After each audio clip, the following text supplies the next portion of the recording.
કપાસના ઉત્પાદનમાં ગુજરાતનો વાગે છે ડંકો. વૈશ્વિક ઉત્પાદનમાં લગભગ 25% હિસ્સો ગુજરાતનો.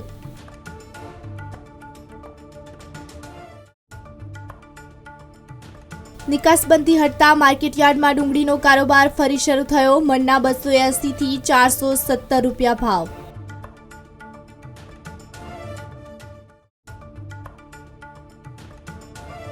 રાજકોટમાં રચાશે ઇતિહાસ. 68 વર્ષ બાદ દેશમાં એક સાથે 6 એમ્સનું લોકાર્પણ કરશે પીએમ મોદી.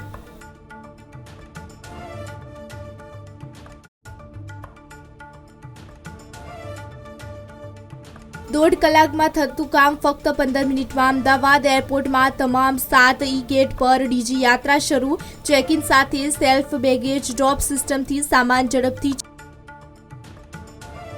ખેડૂતોના મોઢે આવેલો કોળિયો છીનવાઈ જવાની ભીતિ. થરાદના ગ્રામ્ય વિસ્તારોમાં કમોસમી વરસાદ ખાબક્યો. જીરું, રાયડો સહિતના પાકોમાં નુકસાનની શક્યતા.